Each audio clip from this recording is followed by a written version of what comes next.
Right now, we're going to talk about the transition when your teen is leaving home to go to school and how difficult it is.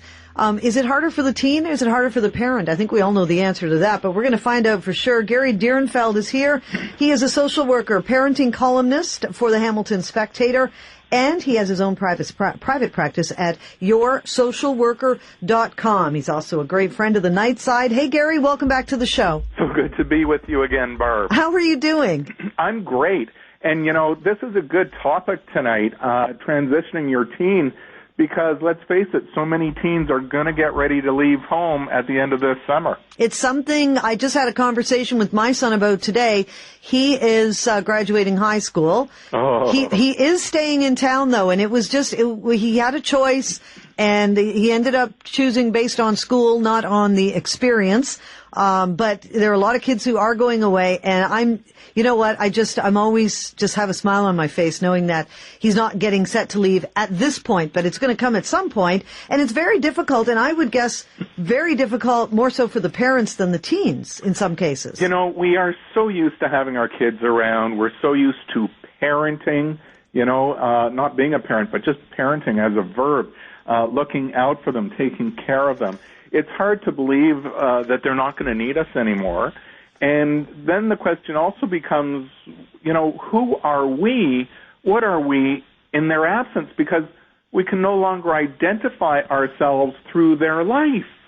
It's a big, big thing for parents, and it also must make us feel old. I'm 59 years of age. Been there, done that.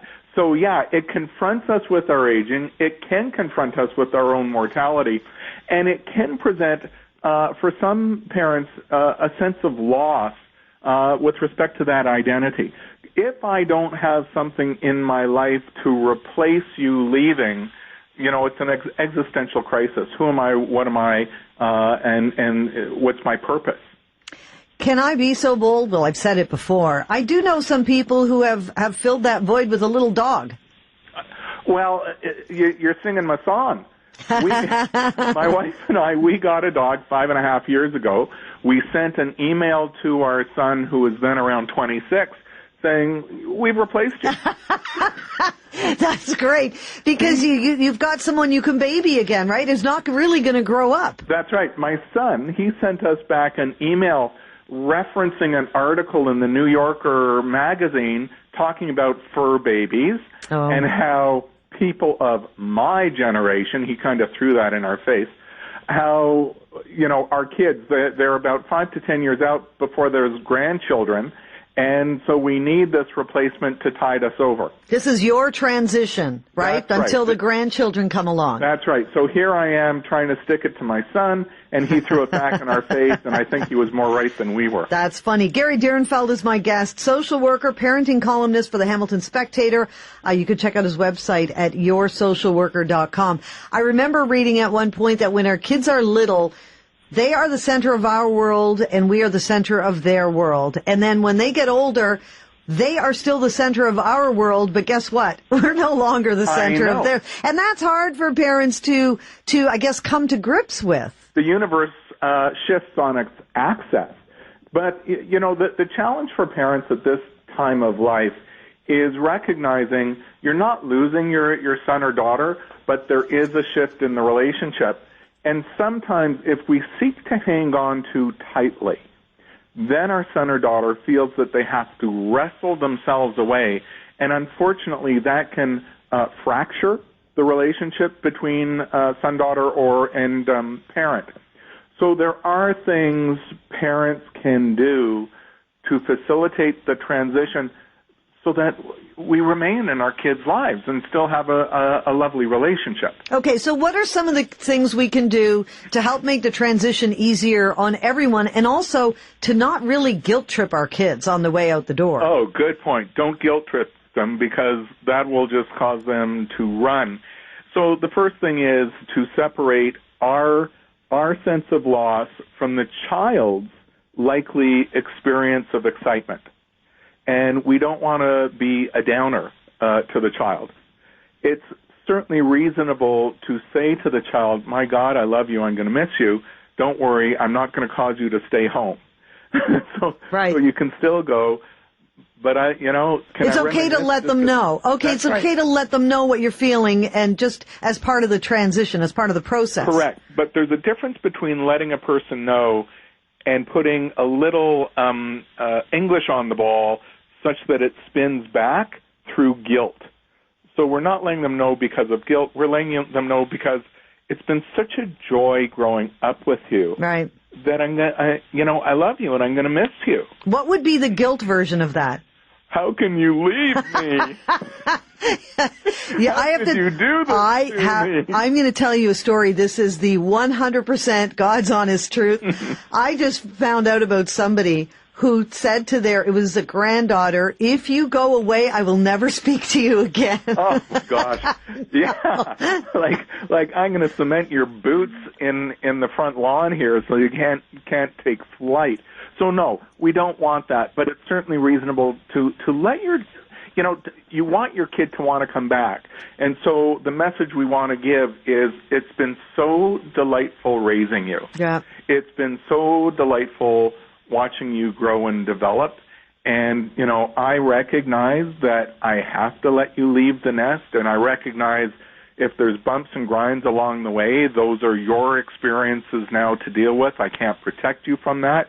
But having said that, if there's anything I could ever do to support you, if you ever need us, we're here because we love you. That's a beautiful message. Social worker Gary Darren Feld is my guest, and I wanted to ask you about that next because as I toured some of these universities with my son that were out of town, one of the things in the residences that they talked about is that they have many resources for kids who are faced with feelings of anxiety and depression, and a lot of kids are very homesick. So I think I guess as part of the message, it would be also good to let our kids know, and if you feel that way, that's normal, and we're here if you need us, right? Correct. And, parents can actually make those matters worse by being overprotective and not trusting. So even if you're worried about your kid, it's fair to say, there's a part of me that worries about you, and if you need support and yet you don't want to come to us, there are services available at your school as well, and all you have to do is contact Student Services.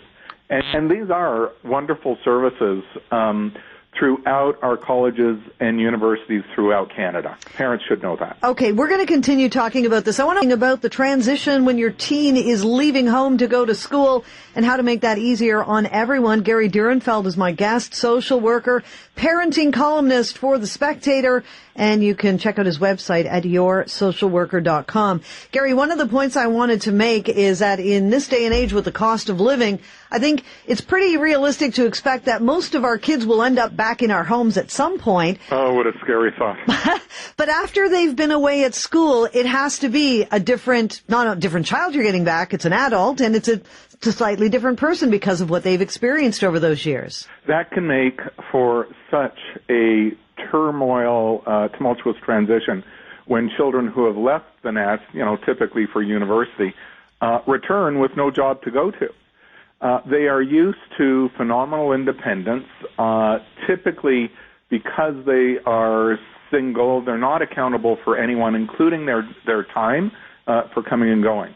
They return home, and their parents will, in all likelihood, have their own schedules and patterns and ongoing ways of doing things since before the child left. This is a setup for conflict. So before your son or daughter returns to the home, I always encourage the child and the adult child and the parents to sit down and discuss respective expectations. If you don't, and you're caught by surprise, you may regret, parent and or child, the decision to return.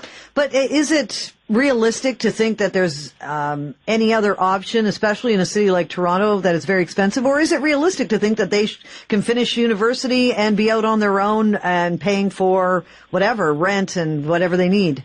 You know what? Necessity is the mother of invention, they say. If in truth the expectations are going to be too onersome on either parent or child, you don't need to return home. Mm-hmm. You can live very frugally, either on your own or with a few friends. You don't have to have the dream job. You can have the transitional job. And so there are choices to be made in this. And if you do return home with or without a job, who's going to do the laundry? Who's doing your bedding? Who's doing cleanup? Who's doing kitchen chores?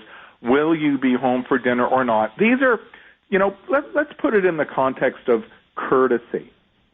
So if I'm going to live with you, as your house guest, Barb, as a courtesy, I'm not going to disturb you. I'm going to come in at a reasonable hour. I'll say, hey, can I contribute, if not to the cost of the dinner, but to, making the dinner.